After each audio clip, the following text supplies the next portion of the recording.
Hey guys, it's Jessica from Audacity, and I am here with Justus Keaton, owner of Keaton Designs. Welcome to the show.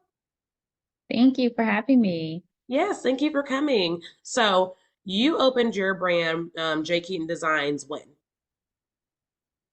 Um, Technically, uh, November 2023, but Mm, J. Keaton Designs is actually a subsidiary of Created by Justice, which was my LLC. I actually started working under that brand in like 2020 around COVID. That's when I mm. started doing creative stuff. Then I made it into an LLC in 2022, September. Um, but instead of working under that name, it's kind of like an umbrella company. So anything that I do, even if it has a different name or I have a DBA or if it's like a different LLC, it just goes under that umbrella. But Mm. the J. Keaton Designs, the company that I am doing now with my design work and stuff, technically that didn't come into fruition until like November 2023. That's pretty impressive because you have a space now you opened in January, right, of 2024, right? No, Or, we opened last, it was like around the same time. It was like the oh, same time. So it nice. was a Okay. simultaneous launch. So Oh, nice. when I got the space, I didn't want it to be under Created by Justice. I Mm. wanted it to be J. Keaton Design. So it was basically together. That's amazing. Well, first things first, kudos to you for being able to get a space so quickly. I know sometimes like it takes people just a little bit of time, starting from like their digital products or digital offerings, and then Hmm. merging further out into getting their own concrete brick and mortar space. So that's awesome. Congratulations. Guys, if you were at our vision board party, this is actually where we also had our vision board party for Q1 at J. Keaton Designs, or Create by Justice, excuse me, at Create by Justice out in Denwood. Guys, if you have not checked out her space, it's available for rentals. Make sure you give her a follow at Design by Justice on Instagram and see how you can rent that space from her. So, what I want to talk about, well, first I want to get into the services that you provide to people because a lot of people assume that like a creative designer just does like graphic design, and you have a very mixed and eclectic bag of services that you can offer to other people that I think the world needs to know about. So tell us a little bit about what you do. Yeah, of course. So I kind of break it into two tiers, right? I break it into two classifications, and I call it my traditional design and development stuff, like the normal graphic design, like you say, web design, brand design, kind of those things you automatically think about when you think about a designer. So I do those things, and I do, a little bit more. I consider myself a creative designer and developer. So we do developmental things like email marketing, online stores, and that type of stuff. Now, on the other side, the other classification is what I call my creative workshops. I like to call them design and crafts, like a spin on arts and crafts, but because I'm a designer and that's my background, I call it design and crafts.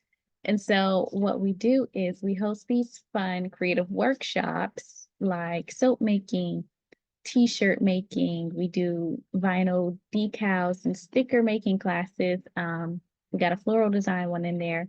We also have started working with local creatives like candle makers, tea makers. And so they'll come in and they'll also teach classes at the studio.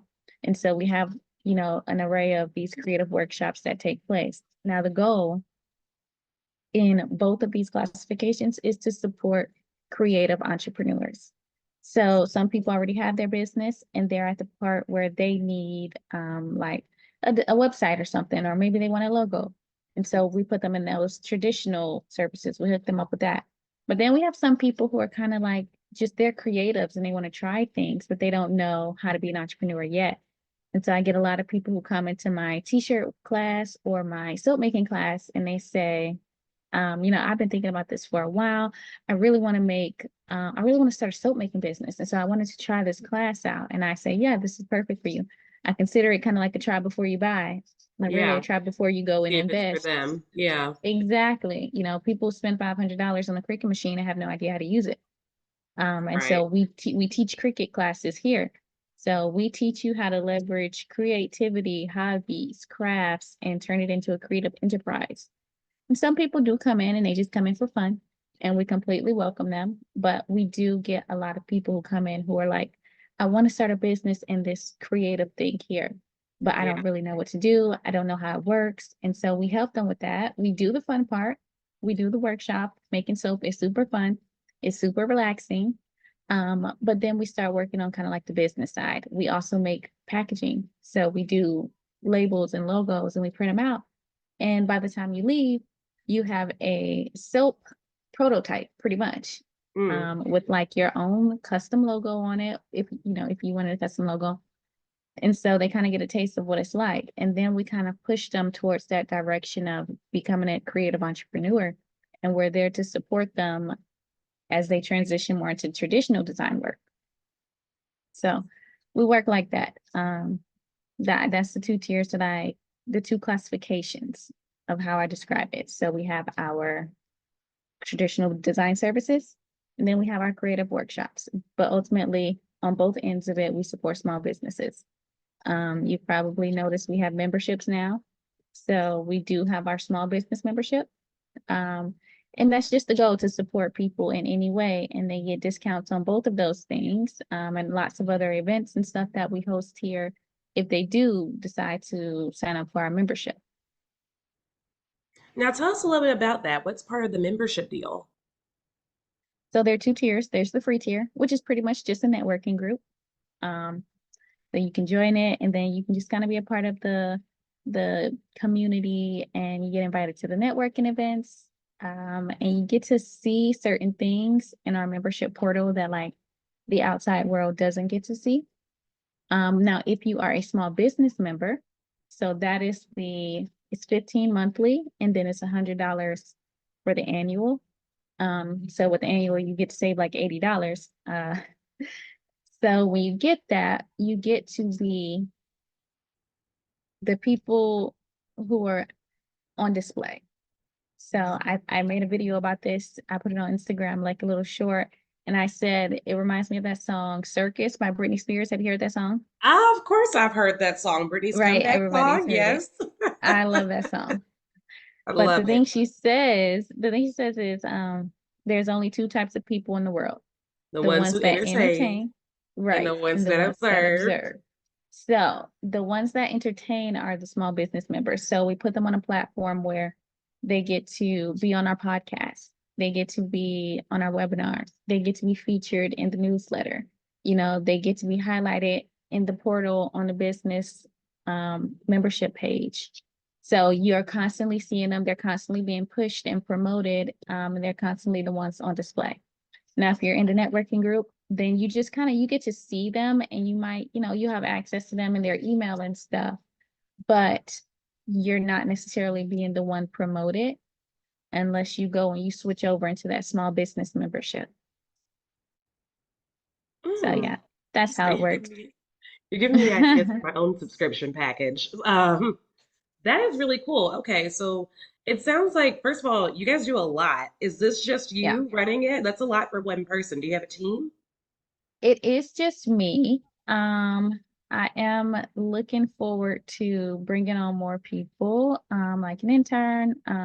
I do have the independent contractors who come in, and they're the ones who teach their workshops. I like to work with other business owners and brand owners because they can kind of run their own show, and I just kind of help them. And so that way I don't have to be the one running that and doing all the work for it. So we have that. But right now, for most of it, it is just me. Hopefully, it won't stay like that. And I will be able to bring on a team and, take a step back. But, it is what it is. It's how you start. That's how it begins. Absolutely. Yeah, I would love to staff out Audacity, but we do the things. We have two other people on the team right now, who do like alleviate some things off of the plate, but definitely understand that like when it's early in the game, it's a lot of hands Hmm. on. Yeah. So, but with that in mind, I do wonder, stepping down from being a business owner and asking about you as a person, because you have your hands in your business all the time, how do you kind of like decompress and take a break from all that? I rarely do. None of us do. Just being honest. I am not the pillar of work-life balance, whatever it's called. What is that? What I is work-life balance? Do we know? right. I don't really. I would like to. I will try to put a day on my calendar where I call it like a self-care day, and I'm not supposed to do any work. Now, what happens is I end up doing a little bit of work, um, Because that but I self-care day turns will, into content. huh? That self-care day always turns into content for me. Exactly. Yeah. That's exactly what happened. Because I will say that what happens is when you are lucky enough to do what you love, it doesn't always feel like work. And so Right. I'm taking a self-care day and honestly, I'm like, okay, I don't know what to do with myself. I'm so bored. And I'm sitting here, I'll try to read my book. I like reading. So, that's one of the ways I try to decompress. But if I have an idea, which I always have an idea, then, I don't have anything else to do. Watch TV, read a book, go shopping or something. It can't take up the whole 16-hour day that you're awake. So, I do end up doing some work, but it'll be the fun stuff, Yeah. like coming up with ideas, making an outline, brainstorming, writing down in my journal an idea I had that I might want to pursue or something. Yeah. So it can be fun. It can be fun and a way to decompress. I definitely need to get better about how I relax. And eventually I will have time to relax. That's why we work so hard now so that we can relax in the future. Exactly. I think it's really interesting too that like I can tell you're one of those people like me who like you get excited to organize things. Like Yeah, if someone gives me a spreadsheet, I'm like, hey, a I definitely spreadsheet. love an outline. Yes. Like I don't know, I'm more of like a handwritten outline kind of girl. So like if I'm working on plans for my business, I have to like write it with my hands versus typing it on the computer just because it feels like it connects to the brain better for me at least. But Hmm. it's always interesting when I hear creatives talk about how important it is to be organized because there's this common misconception that we're just out here flying by the seats of our pants or something like, and that's not real work or that's not hard work. And I would like to see, tell us a little bit, like just dive in here. How are the ways that you stay organized? Because you have your hands on a lot of pots and you offer a lot of services that definitely all come under the same umbrella. So, like, they all go together, of course. But how do you make sure that you keep everything organized and balanced with all of the things that you have to do? Checklists are my best friend. So I have, let me see if I can find it and I can show it to you how it looks. We love a good I list. love making a checklist. And so Love a what good list. happens is I try to organize it also kind of by priority. So Yeah. this is what the checklist looks like. I don't Oh, know if you can see it. oh, you kind of disappeared in your background. Oh, there it goes. I see it now. Yes. You can Yeah. see how the checklist Mm-hmm. looks. I just keep making little boxes. Going. Yeah. And sometimes what I'll have to do is repeat them. Mm-hmm. So I do it at the top, I'll write the date or I'll write a range, right? I might say mid-January to early February. These are the things that need to get done. And then I'll keep going back and I'll, check it off or maybe something Mm-hmm. changed. And then I will try to organize it by priority. I have these little stickers that I made. This is one of the workshops we did. We make stickers. And so it's a productivity organizer.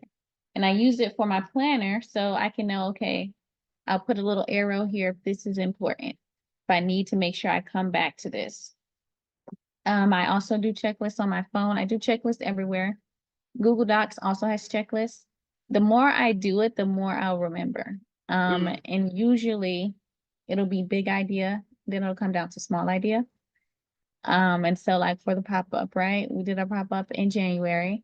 Right. So the pop-up was a checkpoint, right? It says, host pop-up. But then as we get closer to the date, we say, okay, for this pop-up, what is everything that needs to be done? Right. Then the day before, everything that should be done, last minute details, don't forget this. And so it kind of operates like that. And I just take it kind of month by month, week by week, day by day. Hmm. So that's kind of how I stay organized. Writing it down, checking it off, and then constantly updating because things change, you know. Right. Sometimes you might not need to do this anymore, or you changed your mind, you changed software or something. Right. I mean, that is, I'm so happy to meet another lister. I always tell people, they're like, oh, I'm getting stressed out. I need to do this, I need to do this. I was like, well, just make a list. Like, Yeah, you make a list. the list will solve all the problems. Like, just start by making a list, make it real, make it clear, and you got it. Hmm. And it'll feel really good when you go back and you're like, oh wait, I did this, I did this, I did this, and you're like, okay, we're moving forward, we're getting it done. Yeah.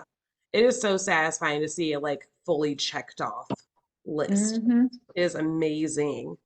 So, I mean, with all that in mind and everything, like, so tell me a little bit more about your wider range of brands. I know we're here to talk about Design by Justice today, but since it's a sub brand of your bigger brand, which is Designed by Justice, It's created by Justice. It's the created by LLC. Justice. It's the umbrella company. Hmm. Sorry, created by No, it's Justice. okay. Yeah. So tell us a little bit more about what that wider range of services is. How did you come to this idea? And tell us all about sub branding and why it's important. So it's important for a few reasons. For one, humans are multifaceted beings, right? Beings, not beings. Um, I'll tell you one of the lies that they tell you when you're growing up, right? This is what the rich people, the rich boomers tell the rest of the population. That what you should do is go to school, get a major in some career, Mm. specialize in just that, go work for 50 years in that one thing. Yep. Be a master that, they say, Jack of what all, do they call? master of none. Right, jack of all Yeah. trades, master of none, right? But the thing is, most rich people, most wealthy people are not a master in the things that they get their money from. Right. And the thing is, they diversify their portfolio and their revenue stream, Hmm. right? And so that was a lie to get people into the workforce and to give them one skill set that trapped them into this one Hmm. route in life, right? And Yep. this one career path and made it really hard for them to transition to things that they love. But as humans, we love a lot of things, right? I love fashion. People might not get that from my brand right now because I don't do a lot of fashion stuff, She's but I very do love fashionable, fashion. y'all. She is very Thank you. fashionable. Thank you. Thank you. And so I would like to have a fashion brand. And I might be able to make it work with my Created by Justice brand, but it's different, right? So Right. I would want to create a different brand for that. I also had an events company. That was actually the first company I started. Sacred Events is what it's called. Now, for one, as I grew up, I realized I didn't want to necessarily plan events because it's a lot of work. It's a lot of labor. I Oh, wanted yeah. to do rentals. So I wanted to transition out of that. And so I decided to just put it under Created by Justice umbrella, but I do not connect the two. It's called a separation strategy. So you have the combination and you have the separation strategy. The two, I could force it to make sense, but that would be doing a lot. So it's easy to just keep them separate and let them be two separate entities so it doesn't confuse people. And so people aren't necessarily trying to understand every single thing you do in like one lens. Yeah. You are able to do these multiple things that you love doing and have these different brands and stuff without it confusing people and overwhelming people. And you're able to be in that niche with that target market, right? Because my target market for events might not be the target market for fashion. Right. And so you want them separate. You want them to be able to stand on their own and appeal to the market that they're supposed to appeal to. So that's why it's important. And that it kind of just happened that way in how I did it. They, like I said, Sacred Events actually came first. Then it was Created by Justice, and then Keaton Designs. And so I Mhm. just decided to organize it in a way that made sense for me. I always knew from a very, very young age that I wanted to be CEO of an entertainment conglomerate. So that's basically kind of what I am on path to do. Set up these things, strengthen them, take a step back, let somebody else play CEO, and I'll just be chairman, you know? of the companies or whatever. But I always knew that I wanted to have a company that encompassed many other things in different media and creative avenues. So I guess you could say that's what I'm working towards. I mean, you are doing it and you are killing it. Let our audience know how one does that. What are the steps? Because I think at this point, everyone knows how to get LLC, but they might not necessarily know how to get an LLC with sub brands. So, how does one go about doing that? So it depends. I would say first think about where you are in the business. Mm, Because there's two ways you can kind of do it, right? And one is kind of a workaround. So unless you just have a lot of funds, you can get your LLC. And then what you do is you just create DBAs, which means doing business as. So in my contracts and the waivers and stuff, when you sign up for the workshops, you will see that what I actually list my business as is created by Justus, DBA doing business as Keaton Designs. mm, So you can do it like that. And then you can have your sub brands, right? Or you can physically get your LLC and then you can get another LLC and you just list the owner as of the second LLC as the first LLC.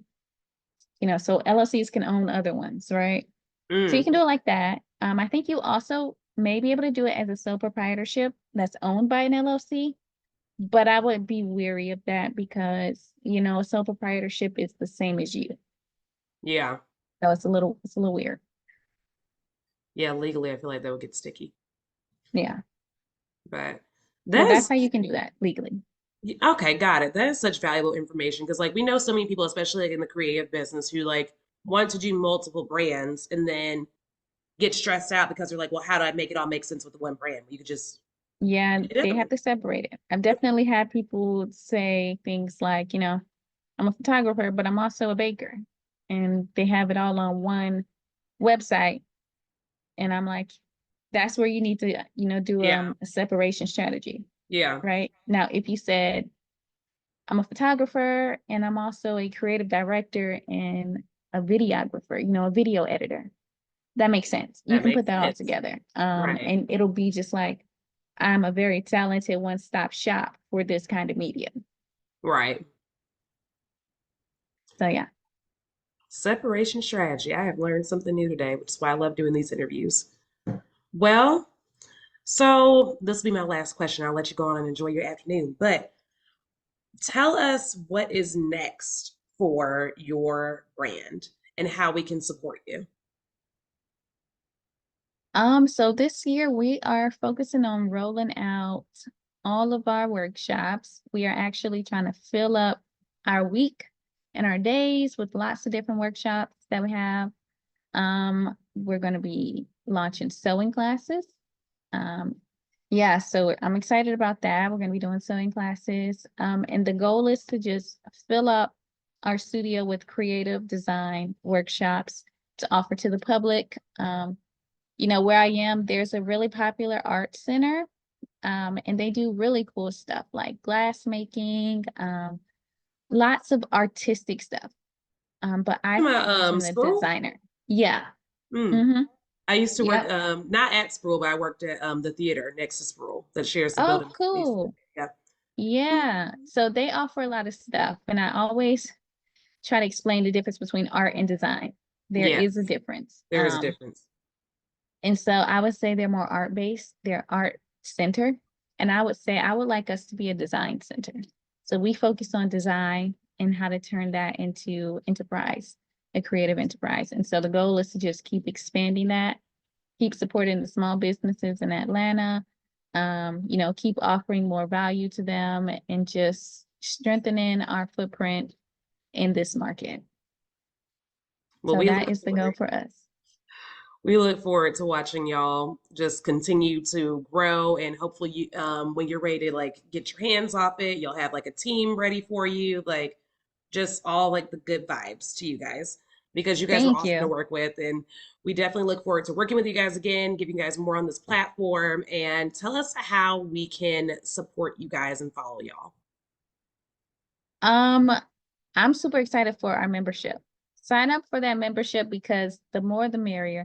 The more people we have, the better experience is going to be. The more we can offer and connect Mhm. everyone and connect you guys together with business owners, collaborators, friends, that you didn't even know were there. So check out that membership. We have a free version and we have the paid version for small businesses. So that is the best way you can support us and allow us to support you. All right. Well, you guys heard her. Make sure you guys give her a follow and make sure you sign up for that membership as well as her newsletter. Her newsletters are always so good, y'all. Thank So, you. yes, they're great newsletters. I love a good newsletter. But listen, guys, give her a follow. Follow her on Instagram at Design by Justice. If you like today's content, like it, share it, comment on it, and boost our algorithm. And we will have every way that you can support justice here in the comments below. Until then, we'll see you guys next time.